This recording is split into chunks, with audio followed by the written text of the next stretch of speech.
we do live in a society where what's in it for me is a big thing, but what's Right. even bigger than that is understanding who are you is a much bigger deal than what's in it for me today.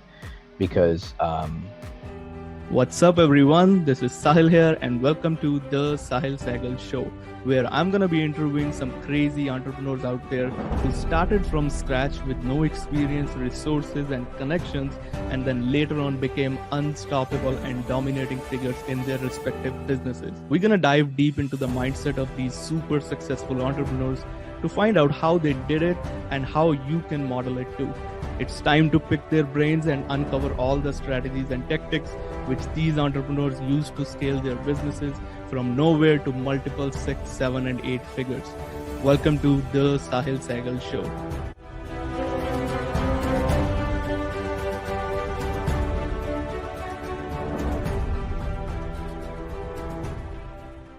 What's up, everyone? Welcome to the Sehgal Show, where we interview some unstoppable entrepreneurs who are dominating figures in their businesses. Sahil here, back again with an awesome, insane guest. Today, we are going to interview one of the hidden gems who has helped clients generate over $900 million in sales directly from his unique copywriting skills. He has written advertising copies for 400 plus markets and some top marketing agencies in UK, US, high performing ads for Tony Robbins and campaigns that have added millions to his clients' bottom line. And added to that, the amount that his consultancy clients made, copywriting mentees, and students have made is close to $1.2 billion. That's crazy. Without any further ado, I want to welcome Adil Amarsi to our show today. Welcome, man. hey, thanks, Sahil, so much. Thank you so much for having me. Absolutely. It's a pleasure and honor to have you, man. Cool. Ooh, let's dive in. So I want to Let's start do it. with that, Matt. Can you share your journey of becoming a copywriter? What sparked your interest in this field, basically? Wow. Okay, so I've got a. I'll try and give you the short version of the story, which is just the cliff notes. So my journey started when I was 5. So I've been doing this since I was 12, but it was unconsciously writing till I was 12, and then I went pro at 18. But I'll explain all those areas in a moment. So when I was 5 years old, my dad was paralyzed from the waist down for 2 years. For whatever reason, it's neurological conditioning. His legs just stopped working one day. Um, and I grew up in the 90s. So like Cartoon Network versus Nickelodeon was all the rage in the UK. So I have an older sister, so she and I used to fight over what we would watch. And of course, the way I figured it out was if I watched whatever my dad was watching, I could be in charge of the TV. And in doing so, I would just have like be able to watch cartoons all day. So I love doing that. So from this drive of cartoons, I watched a lot of shows. And specifically, one of the shows my dad absolutely loved was Countdown, which is a UK show about words and numbers, another show called 15 to 1, which is about really random trivia. And the third was the Home Shopping Channel with Billy Mays. I used to watch that 2 hours a day, 6 days a week for 2 years. My brain hasn't formed at that point. I'm very, very unconscious matter. And I get taught how to sell by one of the greatest salespeople of all time. Um, in that same way, at 12 years old, my parents get pulled into the school. They get told, "Hey, listen, your son is smart, but he has issues with writing. He like if you read the way I used to write my handwriting as a child versus I was as a teenager, and then later on, it progressively got worse. And the reason was because as a child, I was a neat freak. So if I made a single mistake on the page, I'd tear the page out and start again. I couldn't cross the page out. I had to start again because it had to be perfect. So because of this, my teachers were concerned I'll get left behind at secondary school. So my dad got me, at this point you could walk again. My dad actually, that's a miracle in its own right. That's like a whole story in its own. But like my dad got me to start working at his shop, like his import export business, and just start writing. And it wasn't writing advertising, it was just writing, it was just practice. Fast forward to the time I'm 18 years old, I have a whole different life trajectory at 12 years old. I want to go into stand-up comedy, I want to go into like music, I want to go into like martial arts, I want to fight professionally. There's like all these different things I want to do in my life. Writing advertising was not one of them. Nowhere near that. 18 years old, however, is a bit different. I leave school at 17. I work a job in retail for 6 months, and during that time period, my old Thai boxing coach basically pulls me aside and gets me into network marketing. Um, Thankfully, the product I was selling in network marketing wasn't like some dream shake or some piece of software or whatever. It was self-development. I was selling self-development. I was like, I can sell self-development all day long. I don't care. It's all about improving yourself. Hmm. Um, I ended up having a team of 10 people underneath me. And then, of course, there was a whole falling out of me and my upline, my original mentor. And I ended up basically going, okay, I'm going to go away from this and try and figure out how to do this online marketing thing. Long story short, I ended up going to an event when I was 18, 19 years old. I become friends with the speakers. 6 months later, I get invited to be part of the crew for the same event. Because this crew, what they would do is they wouldn't hire a professional crew. They would hire audience members that are really interested, which is a really good way of like saving money, but also making sure that everyone gets exposure. And I'd get access to this free event. So I went to this event. I remember sitting with the speakers in the back, and for some reason they really liked me. Guys like Stephen Esser, Alex Goad, Saj P, Brett McFall, just you name it, like the who's who at this time, like the World Internet Summit guys were there. It was like ridiculous. Anyway, um, while this is all going down, I get asked, "What are you good at?" And I'm like, "Well, I'm terrible at traffic because I've only made one sale on ClickBank at this point because ClickBank was the big affiliate place before what it is today. It was like back in the day, it was amazing." Anyway, we go do a thing, have a chat, because back then, by the way, no one had their own payment processors, so we used places like ClickBank to process all our payments. I'm talking like 2008 right now. Um, I get told by someone going, "What are you good at?" And I said, "I'm not good at traffic." They go, "What are you good at?" I was like, "Well, I wrote a blog post, and 10 people saw it, and 7 of them gave me money." And they were Wow. like, 70% conversion rate? Yeah, you're a natural. You're a natural copywriter. I was like, what's a natural copywriter? Because the only thing I knew about copywriting was from John Carlton from so during my time period in between, I found Frank Kern's Mass Control 2.0, Mhm. and I wanted Mass Control 2.0. I just didn't have the money for it. Um, and during being on his list, I learned of a guy called John Carlton who said copywriting was the master skill. So I went through that and Gary Halbert. And then I ended up working in sales for a while, like door to door sales, telesales, every type of sales while writing copy. And then from the time I was 18, 19 years old, I had my first huge win. I had a few small wins, with a few people here, there, and everywhere. But I had my first huge win where I did about £3.5 million, or like at the time, $6 million in the space of a week, for a promo for one of my clients at the time that had a $15,000 a year training. So it was pretty intense. It wasn't like, okay, I've done it. Now I'm gonna go be successful. It was more like, oh my God, I done it. What's wrong with me? And then I just completely sabotaged because when your Mhm. mind isn't right, no amount of success is going to be enough, and you're going to completely ruin it, Right. which I did. Which brought me into self development more so, and yeah, ever since then I've just been writing ads. And throughout my 20s, I kind of spent a long time just getting really good at my craft. And now I'm 33 years old and 34 this year. It's a really interesting place because I'm actually starting to put myself a little bit more out there where people are like, oh, who's Adil? It's like this guy. So I'm no longer just like undergroundly well known. It's so like the cool thing is most of your favorite marketers probably know me on a first name basis. Wow. That's quite a Yeah. journey, man. That's impressive. Long thing. Thanks. I'm curious to know how old were you when you got your first project? Like official first Uh, project you got paid for? 18.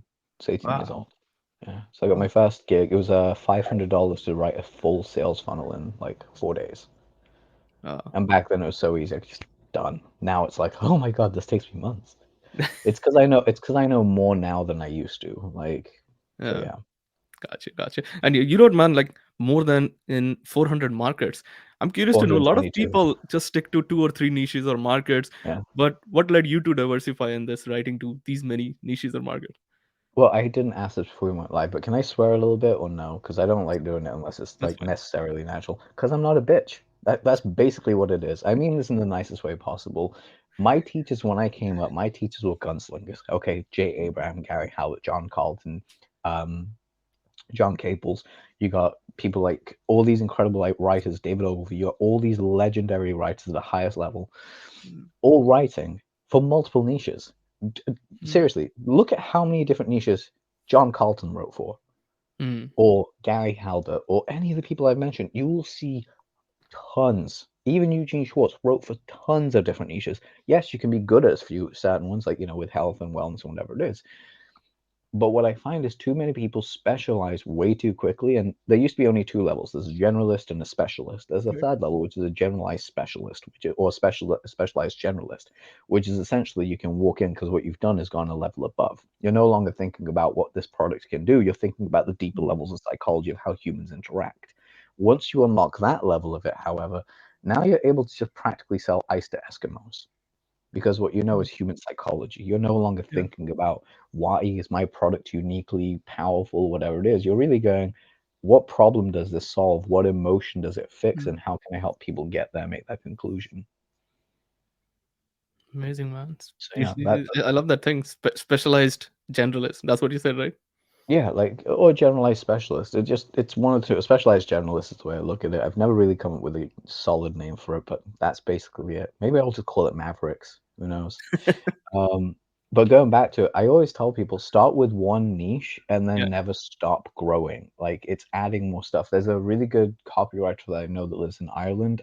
She basically on a weekly basis, she's adding new skills to her cap, and I'm looking at her going, "Holy crap! When you get to the other side, you're going to be one hell of a hard person to beat." And she Mm. is. If she has that belief and keeps that belief up, she's going to be one hell of a hard person to beat. Mm. I see. And in terms of that, like when we're talking about it, well, according to you, what do you believe that sets apart a great copywriter from an average one? How would you say that? There's a few things. I'm going to borrow something from. This is something that I know John Carlton used to say. Alan Soltenich says it quite a lot as well. But like John first was the one that like really shaped this into me like nearly 20, well, 16 years ago, which was or 15 years ago, which was fiction makes good copywriters, and that's what I've always lived by. Mm. Is I watch a lot of TV, I watch a lot of movies, I read a lot of books. I mean, you can't see my current bookshelf because I'm no longer in my old apartment, so like my books have been put in storage. But Mm. at one point, I think I had like 1,000 to 1,200 books in my house, just all the time in different genres, spaces, niches, understanding like everything from storytelling and more, and stories and fiction. What really separates so to answer your question more directly, what separates a good copyright from a Yeah. great one? It's three very simple things. Of course, it's three things, but it is three very simple things. One is determination, because that's an obvious one that you need to be determined. Yeah. Number two is becoming a student of human psychology. And I Mm. don't mean like, ooh, whatever it is. No, I have a background in NLP. I've done NLP, like my training. I've got my hypnotherapy training. By the way, I never use any of that shit in my copy, at least consciously I don't. Most of the time I use it to justify why something works. I'm like, oh, I wonder why this thing I wrote works. And it was like, if I look at it from different lenses, I can find it. But anyway, Mm. so number one is, of course, determination. Number two is become a study and student of human psychology, how people behave, what they do, and how they get around it. And if you want to develop that, it leads to number three, consume mass amounts of fiction and what the public is consuming. I was doing a podcast with Roy Fair about 2 weeks ago, and Roy actually was the one that showed this to me, and he was really true because I said to him, like, this is what I mean. You've got to study what humanity is watching. Mm. And he told me like Eugene Schwartz used to do this thing where every time there was a blockbuster movie, he would go buy a ticket to go watch that blockbuster movie on opening night or during the first couple of weeks. And you got to realize the reason they were doing this at such a high level, they were reading the books the masses were reading, they were seeing what was going on, is because you can keep your finger on the pulse. Mm. You can see exactly how Yeah. people are thinking, what they're doing, why they're going through what they're going through, and what they want to experience. So, what's a TV show you're watching right now? Me, I avoid that. I listen to podcasts a lot of the time, entrepreneurs and all that. Okay. Or the latest one, I would say, Money Heist. Money Heist. Money Heist. Money Yeah. Heist. Yeah. Okay. So, would you respond? I'm going to send you two ads just mentally. I'm going to make both of them. Both of them are going to sell the exact same product, and the product is going to be a biz op kind of like build your own business thing. Yeah. And the first sales letter is going to be fairly good because to me, it's basically what I want to do, which is kind of like to come up with discover how you can turn the ATM that is at your fingertips right now on and actually have it produce money almost like legally printing money directly to your bank account in less than 60 days.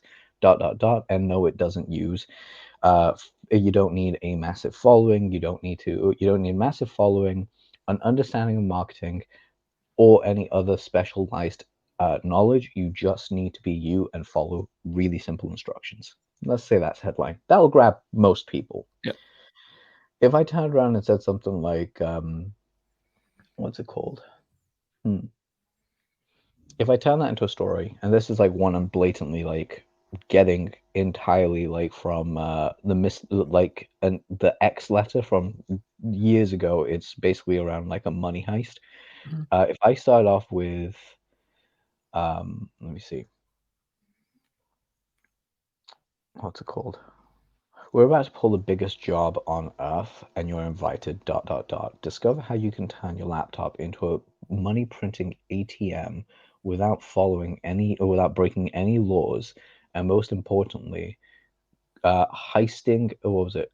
Creating a money heist or creating a situation where you're able to Robin Hood the system, dot, dot, dot.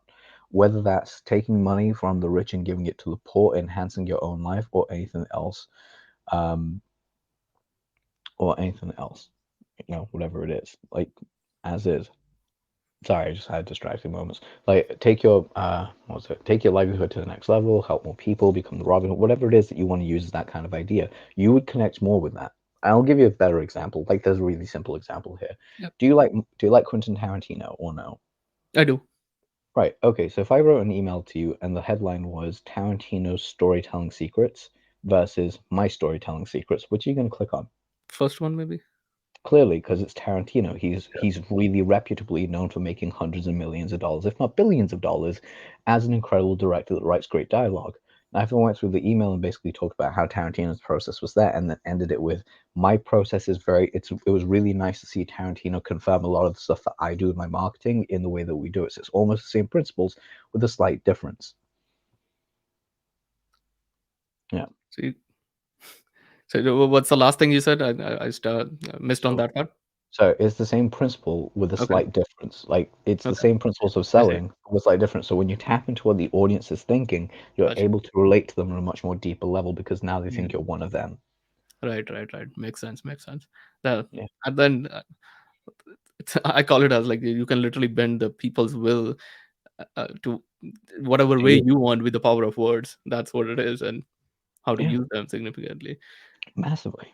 Like Yeah. I'm a nerd for this kind of thing. I was talking to two entrepreneurs this weekend, Ed and Brendan, Brendan Hopkins and Ed Ray. We were in London together, and we was just discussing the idea of distance control between this and that, and how simply changing the words this and the word that to different parts of the copy, you can tailor make and change the entire perception of a message. Yeah. So right. Yeah. Absolutely. Absolutely. Cool, man. Well, like you have seen all this. Like I'm thinking about your trying to put myself into your shoes. Like when you were 12 and consuming all that stuff, and then 18 you got your first project. So you have literally seen the transition happening. Now, the old way or traditional way. How did you adapt your skills to keep up with? You gave an example, very great example of that fiction thing. What else do you do to adapt your skills to keep up with this evolving digital marketing trend and platforms? To be fair, we don't really evolve.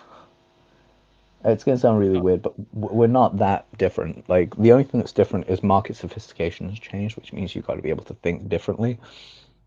So what used to work for scammers doesn't work anymore, which is fine. Um, or cool. not even scammers, but like people that can easily take advantage of something. It doesn't work anymore. Right. But the way I keep myself ahead of the game is I just study people. Well, that's how Mm, you stay ahead. Is like, oh, so and so did this. Great, wonderful. Why does that work? Well, it works because of these reasons. Great, replicate that system. That's fine. mm, Um, but let's look at AI for a minute, right? People are freaking out about AI. I love AI. I think it's one of the best things ever because it's going to get rid of the shitty copywriters that don't deserve the title. right. We can't be called the same thing. If like it's like saying one person's a king and then everyone else says they're a king. Who's really the king? It doesn't really matter. You got to be able to Mm, have that merit. So basically, AI is kind of one of those things. You stay ahead of the curve by simply studying what people do, and the way that you stay ahead of it is by applying that knowledge to what normal people feel. Look, if I right. said to you right now, um, let's see, you want to have a better life for you and your family, you want to live in a good neighborhood, you want them to go to a good place for education, you want them to essentially live with good moral values, um, and have all the advantages in the world and never really worry about losing money for food or whatever it is, having shelter, all those fun things. Does that sound like it appeals to you? It does. Yeah, that appeals to the same people over the last 35 years of my existence. Like it's appealed from people from the dawn of time. All I'm doing is I'm not selling on tactic, I'm selling on people. Like I'm relying on literal your human psychology. What does it dictate? Ah, that's the best Yeah. way to explain that. I love that. Yeah, because you Cool. can never go out of business that way. Right. Think about it. Like you just change what you're selling ever so slightly, but that's fine. Like why do you think PLF, like product launch formula, still works after like nearly 12 years? Right. Right. Right. Exactly. I personally used it a lot. It's still working. But I remember 2020, I started and I was saying to my coach, I was like, this is just saturated now. It's not going to work. People are not going to respond to it. But we recently did a launch even just like a week ago. L- Literally hit over 100K from that particular launch. I was like, boom, it's still working. Yeah, it's kind of like when people say to me, "Oh, long form copy doesn't work." Really? Okay, I will call bullshit because it is. Hmm. Because I have seen that argument happen so many times. Drayton Bird said this best. A piece of copy needs to be as like, okay, I like using the butchered Winston Churchill quote, which is really simple. It should be like a woman's skirt, short enough to get your attention, long enough to cover all the details, Right. and that's how it should be done. Hey, David, thank you for that, and thank you everyone else for the actual comments. I've been reading those as they come through. But this is what I'm getting at: is if you cannot, because long form people think you're writing them really long, constant, whatever it is. You're not. What you're actually doing is you're writing every argument and answering it as concisely as possible. Hmm. So that's what long form is. Write the whole thing as long as you can, then go back and trim it off until it's nice and short and compact. Right. Right. Exactly. That's that's how you keep it. That's how you keep it That's relevant. smart. That's how you keep it going. That's a smart one. I love that. And when we are talking about this AI thing now, a lot of people, like, actually, I remember one of my student just sent me a text one day. She was like, Sahil, this AI chat GPT is taking my business off. I was like, what's happening? And she's like, everybody's just writing their own copy. Chat GPT just write it for them. And I'm like, I don't think so. 7, 8 figure people, or these people at level, they have even time to do that. So, and I said, like, this is just a limiting belief. Now, I want to see your point of view. How would you look at it as now when these tools or AI are into the market, and other copywriters, some copywriters are freaking out as like, we are gonna go out of the business, or nobody's gonna hire us and all. Okay, a couple of things. One, if you're a shit copywriter, no harm, no foul. I actually am looking forward to you leaving because Hmm. you're staying in this industry, in my opinion, and I will sound like a butthole for that, and I will take it. Because the reality is, what you consider a lot of copywriters today are glorified content writers, Hmm. because they don't know shit about marketing, they don't know how to sell, they don't know how to do offer creation, they don't know how to put together strategies, they don't know how to put together funnel copy, they don't know how to do the technical aspects, they don't know any of this. A true copywriter knows all these areas because they are constantly mastering new skills because it's the master skill. Because anytime they're needed, they don't want their message to get messed up by their clients. They gotta get good at all areas. Hmm. That's why you become a very dangerous person. But anyway, that my little rant aside, here's the way I look at it. AI is nothing more than a power drill to a screwdriver. Hmm. That's the way I look at it. If you look at a power drill and go, okay, this is a power drill, it's going to be absolutely powerful, it's going to do the thing, whatever it is, and a screwdriver, you're going to need both, but you got to know how to finesse them because sometimes a screwdriver is what's needed, sometimes a power drill is needed. But the person that knows how to use both is in high demand, and knowing how to use them cleverly, it works really well. So I'll give you a better example. I know I'm rambling. I'll give you a really easy example on this one. Your client is going to want something fixed. Right. They can do it themselves using a power drill because anyone at home can use a power drill to put some screws into a wall. But True. knowing where to put the screws, which screws to put in, how to actually fill the hole, how to make it stable and how to last forever, well, not everyone has that specialized knowledge. That's where Hmm. your knowledge comes in, where you can actually assist people with that. So getting good at knowing how to use ChatGPT and AI tools is going to be beneficial. That's one. Two, people are lazy. Okay? Hmm. People are just flat out lazy.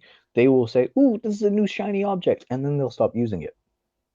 Right. That's just the way that we are. We're wired for it because, especially in today's day and age, we're overpowered by new things every single day. We see shiny object syndrome everywhere. This is just a way that's another one of those. And the third, is it going to last forever? Yes, it's going to be like the internet. It's going to become part of it and it's going to become more proficient over the next generations. But the ones that know how to actually use it will benefit the most. Those that don't will actually use it for low key, normal, everyday stuff. And that becomes an issue. The third reason is ChatGPT doesn't know how to write emotion. Right. It doesn't know how to get it can write somewhat emotionally, but it can't Mhm. get into the nuance. And the reason it can't get into the nuance is because it doesn't have enough feeding. It doesn't understand those things. And the day that it actually gets to that point where it has those understandings, we're all in trouble as a society because that's the birth of the rise of the machines, the Matrix, Terminator, and all the other fun things Mhm. as well. So you just got to know when you can do it. Right. Right. Yeah. Makes So sense. that's how. Yeah. And there's a bunch of different ways to use ChatGPT and stuff like that to actually help you, and a lot of people don't. Right. Right. Right. I love the analogy of that power drill to a screwdriver. That's amazing. A lot of people don't know how to use it. Simple Yeah. enough. Yeah. Exactly. One of my coaching clients sent me this question to ask to Adil. The majority of client base thinks no one can keep their the majority of the client thinks no one can keep their brand message intact. They have this stereotype that outsourcing word means somehow the other person won't be able to keep the same essence of their message as them. This problem persists, especially in spiritually inclined coaches who teach what they believe in. How do you let them know that outsourcing copywriting doesn't result in just a bunch of salesy text that screams promotion? Know how to talk to your audience, and whenever I'm on sales calls with clients, the whole point is I want them to know that I understand them. Mm. This is something that Jesse Elder taught me, which is, and by the way, if you've not noticed, I have a bunch of people that have taught me things throughout my entire life, and I take it and I incorporate those things into my life, and I just make it my own blend. That's What how we do. Jesse, so this is something Jesse said. If you can explain your problem better, if you can explain their problem better to them than they can explain it to themselves, you have a customer for life. They're coming to you because they need copy. Let's just say it's a spiritual coach. What's the problem that you're solving? You'll get your time back. I will help you do sales. I will also help you tell your story in a way that isn't weird. Okay, what does that look like? Well, when I'm on the phone with you, I say, okay, I'm going to ask you questions, I'm going to come up with ideas, and then I'm going to say something along the lines of, well, that sounds really interesting. So if you can have more people buying your program simply by encapsulating these kinds of pieces of ideation, that'll be helpful for you, right? Right. Yeah, of course. And then once you've got that client, you've got to walk them through what your process is. Most copywriters don't have a process. I will tell you right now, the copywriters who have been taught that they need to do deliverables in 2 weeks, who the fuck taught you? Sorry, it annoys me. You can't get a Rolls Royce in less than 6 months. Hmm. Stop writing like a Toyota. You're not. You're a Rolls Royce. You're literally someone that has mastered a skill that most people cannot master. You're getting good at that. That means you're understanding the structural engineering of everything. You're actually understanding how to get great. And in doing so, you need to give yourself enough time to actually do your research, find out what's going on. Forget what your client wants for a moment. Your client can be like, I need this done in 2 weeks. So you're like, I'm sorry, I can't do it in 2 weeks.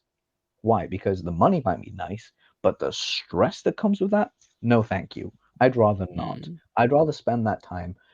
Again, an Abraham Lincoln quote works wonderfully. If I was given a month to chop down a cherry tree, I'd spend like 90% of that time sharpening my axe. Right. You're telling me that you're going to be able to write an entire sales piece in 2 weeks without sharpening your axe, getting all the details that you need to do, all the research, all the understanding, all the delivery. Don't get me wrong, being able to deliver on high level projects over 2 weeks means more money for you, but it also Mhm. means you're not giving yourself enough time to actually enjoy your breaks in between and get paid what you're worth. Follow that up as well with the idea of what comes in, which is essentially you have, how do I put this? You have people going out there saying they'll get it done in 2 weeks. You got Hmm. to tell your client what the timeline is. It's going to take me a month to write everything at the very minimum. Why? Because it took 2 months, 3 months. Doberman Dan takes 3 months to write a sales funnel. I take 2 to 3 months to write a sales funnel. Wow. Why do I take so long? Because I'm doing my research. I'm taking my time. I'm understanding what needs to be done. And this is how I have really high conversion rates, is because I don't just throw poop on the wall and expect it to stick. I do research, I figure it out, and I know it's going to sell. Now, when you're thinking about how do I get someone to actually let me tell their story, and I was leading to this, the idea is tell your customer what they're going to be getting. I tell people, look, when we start working together, you're going to get a 1 hour phone call with me where I'm going to sit there, I'm going to ask you a couple of questions, I'm going to shut up for most of it, and we're going to record it. Because what I'm looking for is I want to know your tonality. Mhm. I want to know what words you use. I want to know your vocal pattern. I want to know exactly what you sound like when you're happy, when you're sad, when you've had something good happen, something strange happen. I want to know all of that because what ends up happening is when I sit down to write, I'm not writing as Adil Amarsi. I'm writing as the person you are, that you've hired me to be. And I've got to be able to tap into your brain and actually deliver that message as you. So your audience feels like you just took a copywriting class. They don't feel like you hired a copywriter. So to answer your question, person who asked this, the way that you get people to actually feel and remove that fear of hiring a copywriter is by showing them how working with you would actually remove that, because you want to understand them, you want to help them get better, and you want to help, and you want to basically show them a path of least resistance. If you Right. can do that, you're golden. Absolutely. That's a gold nugget out there. That's Yeah, amazing. Thanks for answering that, man. you're welcome.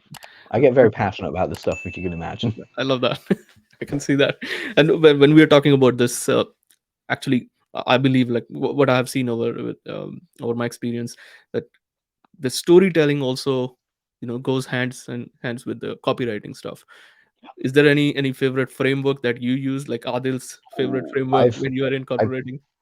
I've built an encyclopedia of them. So I have an entire encyclopedia that I'm still in the process of completing. It will be on sale. It's technically on sale now, but basically my beta users they got in like a couple of months ago, and I've just been creating and getting it done because every single thing is my framework for writing sales letters isn't there. Mm, Because a lot of people don't know this, but back in 2015, so back in 2011 and 12, everyone was trying to be a guru. And then 2013, 14, and 15, everyone was trying to be authentic. And then 2015, 16, and 17 and onwards, we developed this idea of story selling. mm, And I say we because it was me, Ryan Schwartz, Kevin Rogers, Kylie Slavic, Nick Nanton, and a few other people just separately were developing this. Me and Kylie Slavic basically came up with the idea together at the same time. But essentially, it was understanding how to combine story and brand with direct response to create story selling, which is what it became. right. So I took those ideas and I basically ran through different versions. Like the way I write sales copy and the way I write emails is all based on conversational conversation. Basically Mm, conversational tone conversation. Like how would I have this conversation if I was sat with you in a bar right now? How would I have this conversation with you if you were having dinner with me right now? What would we talk about? And I took each one of these frameworks and I developed them into my program. So there's a framework for sales letters, a framework for website, upsells, downsells, emails like welcome sequence, launch sequences, post launch sequences, pre launch sequences, webinars. Basically, every form of copy I've ever written in my life is templatized, created into a framework, and put out there. But to answer your question, because you did ask me a question, how do you actually do this? If I can break it down into I guess the simplest way I can do it is by stealing John Carlton's framework, which is who are you, what do you want, and how do I buy? mm, If you can answer those three questions, you're pretty much golden. That's your beginning, your middle, and end right there, nice and easy. My framework goes a little bit more in depth because we actually have each section broken down. Like key areas, knowing where to put bonuses, where to put guarantees, where to put calls to actions, when to talk about your story, because a lot of people introduce their person at the end. It's not so much that. We do live in a society where what's in it for me is a big thing, but what's right. even bigger than that is understanding who are you is a much bigger deal than what's in it for me today. Mm, Because there's like for instance, you might want to buy let's just see, let's say Harry Potter, perfect example. Harry Potter is a huge franchise, right. absolutely humongous. Who you are matters just as much as what you produce. Because who produced it? J.K. Rowling. Mm-hmm. J.K. Rowling. She wrote the books. She's incredible, whatever it is. Because of her beliefs about trans people or whatever it is, that's their own thing. Everyone's got their own opinion, whatever it is.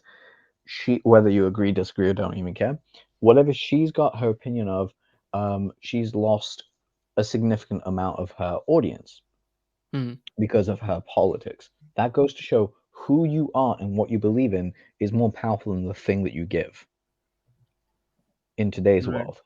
So being able to portray that at the very beginning, give them a reason to read and then go, hi, my name is so and so, give them the idea of your backstory of how they can connect with you and then continue on the conversation becomes far more powerful than let me tell you why I can solve your problems in 90 days or less, blah, blah, blah, blah, all this stuff. And then get right to the bottom and say, oh, by the way, my name is Adil and this is what I do. At that point, they've been thinking about who are you from the very beginning. So they've actually lost most of the sales conversation in transit. So Mm, when you're looking at improving that, how you can add those frameworks in is just by asking yourself, um, who am I? What do I want with this person? And how like who am I and what do I want? What am I selling? How do they buy? Those three, followed up by then asking the question, um, what is it about this audience that would like me, or like why would they want to relate to me? And then mm. writing it from that perspective as well. Gotcha. That's deep, man. Love that. Who, what, and how. Simple. Cool. Thank you so much, man, for doing that. What's the next thing for Adil?